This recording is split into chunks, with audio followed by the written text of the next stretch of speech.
Hey y'all. Okay. I wanted to make sure to record this as raw and as fully as possible, so that you all have this not just for Vlogmas, but forevermore until YouTube shuts down or whatever comes first. Okay. So today was absolutely emotionally horrible towards its end. It started off decent enough, and once the news became public worldwide about Kim Jong Hyun, who was the lead vocalist of SM entertainment group Shiny. Um, I have not been in a space where I'm not immediately able to mourn in a very long time. But this is not just about the hurt that I feel and quite a few others feel about the loss of such a creative soul, such a creative being. Um, this is a desperate, deeply desperate plea that people's pain be taken seriously. In this year alone, um, my family, both close and extended, have experienced a multitude of loss. Um, it's been rough, and I don't bring that onto YouTube because some things need not be dealt with the worldwide internet. However, I have had associates, friends of loved ones, and everything in between succumb to their illness, their pains, and commit suicide. There's no there's no way to talk about any of this without it coming off very, very emotionally. So bear with me. At what point within yourself, within the communities that you are in, within the cultural background, the ethic background, the ethical background that you are in, your city, your suburb, your state, your country, your nation, your continent, at what point do we start to take mental illness seriously? At what point? That's the biggest question I have in a world that's so interconnected and so able to reach people in diverse ways. At what point, at what loss do you need for you to take it seriously that this and this can go through a lot, can go through a whole bunch? It's really not all in somebody's head and can just be thought away. It's not like that. Depression is not normal, measurable sadness. Depression is not normal, measurable anxiety that just brushes off. It's not obsessive compulsions. It's not that cut and dry. And no matter how many times people try to compartmentalize the intensity of mental dis-ease, mental illness, and the stigmas around it, we continue to lose people about as fast as we lose people from cancer. We all take that seriously. We don't tell people to just think that away. Why? Because it looks more tangibly sick, more tangibly visible. Jong Hyun was never private about his struggles with depression. He's not the first idol to be. There are others. He's not the first artist to be. There are others. We lost Chester this year, who had always been vocal about what he was dealing with. And I never said much about Linkin Park. And I miss Chester dearly. I can't understand why we are so willing to ignore the emotional pain of people, why we want everyone to bottle up their post-traumatic stress, their anxiety, their paranoias, their schizophrenia, their whatever. It doesn't make you weak. It's not a reflection of weakness. If anything, trying to find the capacity to push through on a daily, hourly, minute, second basis is the greatest reflection of strength I've ever known. My family and friends watch my YouTube channels, and through my family and friends, most of them know I live a fairly private life. I talk about some things. I drop anatomical, astronomically horrible bombs on them from time to time about things that go on in my life because my preferred way of coping with things, my preferred coping mechanism is to first go within oneself and to pray and meditate and think and cry and process my emotions before I share them with others. I am not a suicidal person. I never have been. It doesn't put me on some pedestal. I definitely dealt with depression. There was a point in time where I was misdiagnosed as bipolar. I spent many years believing that that was my circumstances. I have been on medications before. I have personally made choices to cut cold turkey. I have waned off of medications before at various points in my life. I have anxiety and am known to have very intense panic attacks at any given moment. There's nothing going on that could influence them. I do not hide these facts from anyone. This is a part of my life, and I deal and cope with it in the ways that I see fit. Um, I'm not a binge drinker. I don't abuse drugs and things of the sort. That also doesn't put me on a pedestal higher than anyone else. That might be someone else's coping mechanism, and they might fully be aware of how bad that could be for them. But for the time being, it heals the pain. I've never been a cutter, but I love quite a few who do. Never been a pill popper, but I love quite a few people who do. I've never been suicidal, but I've loved quite a few people who have attempted and failed, thank God, or who did successfully make it happen. It is finite. They will never return.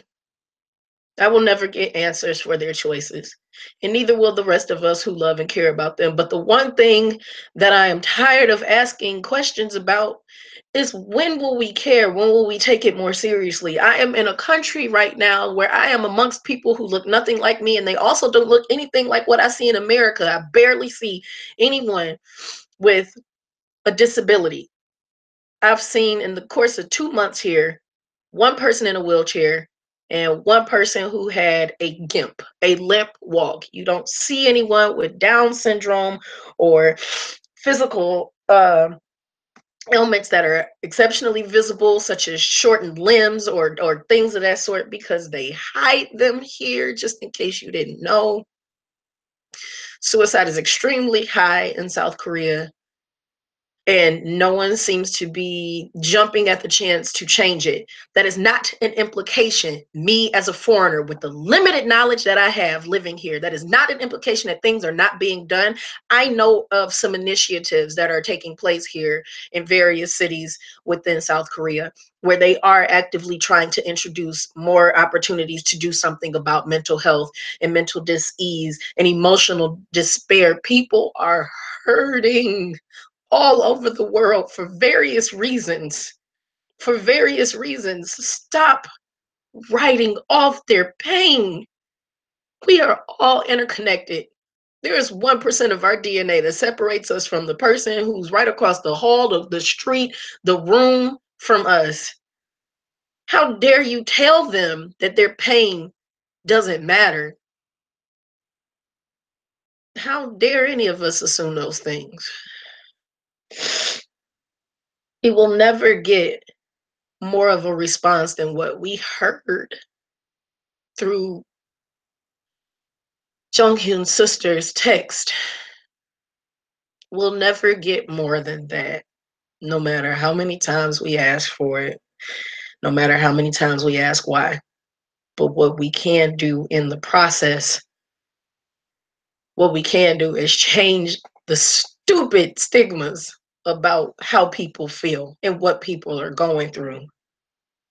I am an American in a country that does not belong to me in any sense of the word, listening to the fears and propaganda of an administration I didn't vote for, listening to the things that are going on with people who have skin color similar to mine or darker, listening to people who are telling stories of being dismissed from the country. I am in a country that doesn't belong to me, and I have freedoms there that aren't necessarily the same here. And I can go on social media and hear horrible stories of slavery taking place in different countries, or prostitution and sex trafficking, things that aren't choices, because believe it or not, you can be a sex worker. It is a legitimate job in some countries. More power to the people who make that choice. It's taboo in some places, not in others. But what isn't taboo is people's feelings. Stop telling our little boys and our men not to cry because it makes them weak, when it makes them just as strong and as vulnerable as we demand them to be when we're old enough to date them or marry them. Stop telling people that their sexual orientation, that their gender preferences are choices that they have control over. Stop imposing your isms on others. Create a sense of unity, please. Lives are precious. We do not get a second chance, at least what we know of on this side of living, no matter what your belief system is. Whatever your religion or non-religion may be, we only know what we know on this side of living. We don't know where Jung Hyun or Chester are. We can only have positive hopes, whatever it is that we believe, that they're in a better place. Some of us have belief systems that challenge that just a little bit, where suicide doesn't allow you the opportunity to be in some places unless you make a confession prior to. But we're not here for that right now. My greatest plea, McWallows, and anyone else who crosses this video, is that whatever you are going through, whatever it is, test anxiety, career stress, relationship confusion, eating disorders, narcissism, weird thoughts in your head, any of that, find someone who gives a damn and tell them, so that you can get the help that you deserve. There's not a lot we are entitled to in this life except death and taxes, but finding one person who cares, it makes all the difference in the world. It makes all the difference. I am grateful for the huge circle and the inner circles within that of people who love and care about me, who send text messages and check on me, who send me I love yous and things, even when I roll my eyes at those messages, because I can feel like it's just a little bit ridiculous sometimes. But I am not in control of how they show their feelings, and they're not in control of how I show mine and share mine. But if they ever sent me anything, if any of you ever sent a message my way that you're hurting and that you need somebody, I do all I can in my power to show that I care. There are crises hotlines that are toll free that I strongly encourage you to call, even if it's just to have an unbiased opinion or someone to listen to you about something. I have used them before when I have been in crises. My life is not jelly jam packed perfect. There are some horrible things I've experienced. There are some amazingly beautiful things I have experienced. Some of it is public business, some of it is not. But I can't be the only person in the world holding on to hope. At some point in time, it's got to be others, and we have to bond together and pull together to make better opportunities for others to have hope as well. So I hope that you take care of yourself today. Know that you are loved. Know that you matter. If to no one else, you matter to me. And I need you here. Don't leave prematurely. There are other ways to deal with your pain. This community right here, our circle, our McWallas, this fan base, we are a safe space. I care a great deal about y'all. Y'all keep me motivated in life, and I hope I motivate and inspire you. I am deeply wounded about somebody I care a lot about and the music that he wrote and the influence that he had being gone. And a thing that I do often when it comes to musicians passing on or artists passing on who I really admire and care about, it takes me a very long time before I can listen to their stuff again. So I ain't been this busted up about an artist since Prince passed away. And at least I wasn't at work then. I could cry all in my waffles and hash brown when that happened, but this knocked the wind out of me. It knocked the wind out of me, and I couldn't react for the sake of my babies here, my new students. So work is over. I'm going to continue to eat my cheesecake and binge on The Crown. Anything to take this away for the time being. I don't necessarily think I'll be hopping on social media too much today. I am a part of media companies, so having to see a lot of this news come down my timeline and things is just, it's a pain that is very hard to bear. So I will be okay, and so will you all. But it is okay to cry. Whatever it is you're feeling, those feelings are valid, okay? Don't give up hope. Please go hug and love on somebody who matters to you today. Bye, y'all.